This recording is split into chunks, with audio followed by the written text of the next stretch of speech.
Modder turns a Nintendo 64 controller into a working Game Boy Micro. The controller's buttons can be used to play Game Boy Advance games.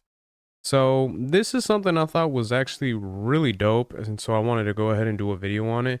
And I love this type of stuff, man. Whenever people are able to kind of mod things like this, like using a 64 controller to kind of combine it with a Game Boy Micro, I think that's awesome. And seeing that there are people that can do this type of stuff always makes me smile, especially myself, because I am someone that likes to, ever since I was younger, always like taking, you know what I mean, things apart and kind of seeing how they work and then trying to put them back together type of a thing.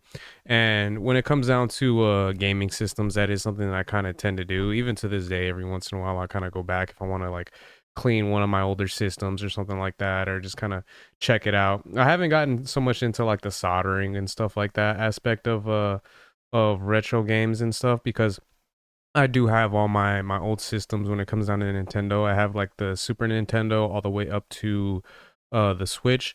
And then with like the PlayStation as well, I've had, you know, different ones that I've taken apart and kind of messed with and everything like that. So seeing that there are people out there that have done this type of stuff always puts a smile on my face.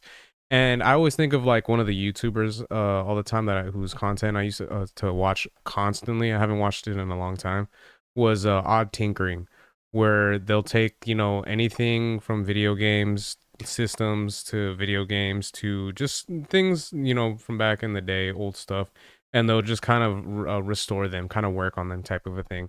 And I love that type of stuff. I think it is so cool. So being able to kind of see something like this happen, I think is awesome. So pretty much this individual here goes by the name let me see right here, Masaki. So I'm not sure if I'm pronouncing that right, but they were able to actually combine their Game Boy Micro with their 64 controller, which I think is so cool. And right here we got the Reddit thread where it kind of shows what they did. So as you can see, it's just a regular controller, and the cool thing is that the buttons work the same as they would for the micro. So you got like the D-pad right here that you can use to start A B, and then the bumpers over here, that the L and R that you can use. One of the cool things I also thought was awesome was that it mentions that they were able to use the C buttons over here for the brightness of the screen, because you know it does have the LED, not the LED, but the the backlight. That's what it was. So for the backlight, they were able to kind of be able to have it so that you can adjust the brightness for it, which I thought was awesome, as well as the fact that the volume can be adjusted through the C button. So I think that is really cool. And then obviously you see you got like the little speaker right here at the bottom of the middle controller. So I think that is so cool. And then we got the next photo where it just kind of shows. So they're playing Metroid 4. And the C buttons are volumes or brightness control. Z button at the back is select, which I think is genius.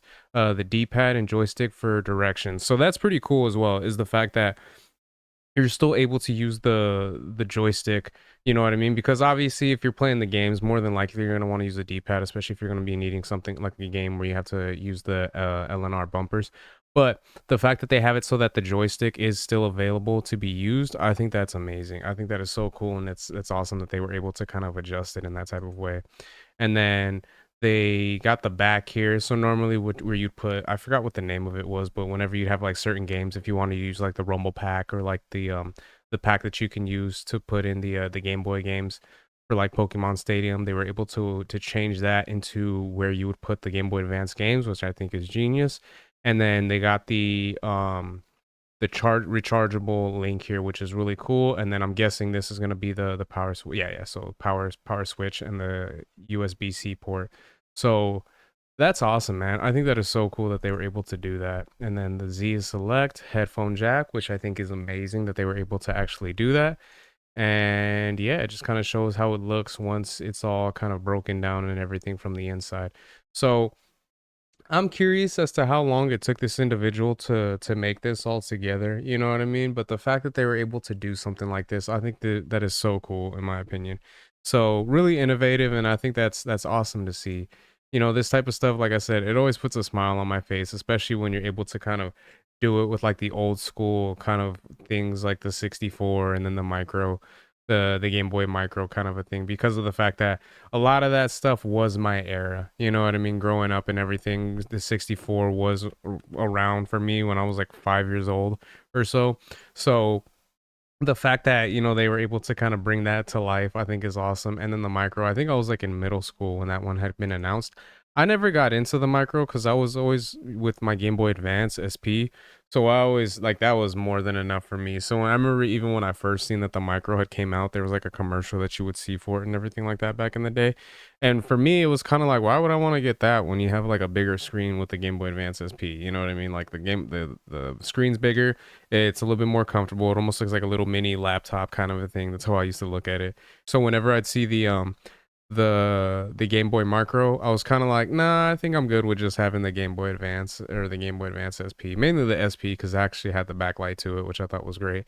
But yeah, the fact that that they're able to kind of bring that micro back to life, I think it's awesome. Especially considering the fact that, from what my understanding, the Game Boy Micro is actually really rare nowadays. If you were to try to go back and try to buy it just to get it like as a collector or something like that, it actually is something that is a little bit harder to come by. Like it you know what I mean? It does cost a little bit more because of how rare it's pretty much considered nowadays.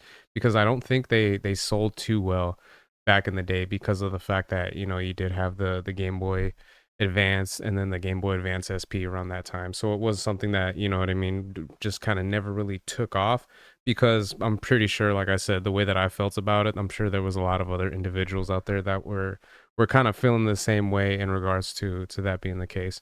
But yeah, man, like I don't know, this is just awesome to me. I think this is so cool, and it's just something that really it's something that I really hope we were able to kind of see some crazy innovative stuff like this more in the future. You know what I mean? Only time will tell, but if it's coming from someone like this individual, so Masaki, or someone else, you know what I mean? If they're able to kind of create something like this, I think that'll be really awesome to kind of see what we're gonna be able to look at in the future when it comes down to kind of combining some of this type of stuff. So yeah, I think this is awesome, and like I said, it really puts a smile on my face and makes me happy to see this type of stuff. So let me know what you guys think in the comment section. What are your guys' thoughts on seeing this? Do you guys think this is awesome? Because you know what I mean, it'd be cool, like maybe in the future someday someone will be able to kind of like mess with like the Game Boy, the GameCube controller, and kind of see if they can make something kind of similar to this in that type of vein. I think that'll be awesome to be the next thing if this person is kind of wanting to do some more stuff in regards to that. So yeah, if you guys can let me know your guys' thoughts in the comments on how you feel about this.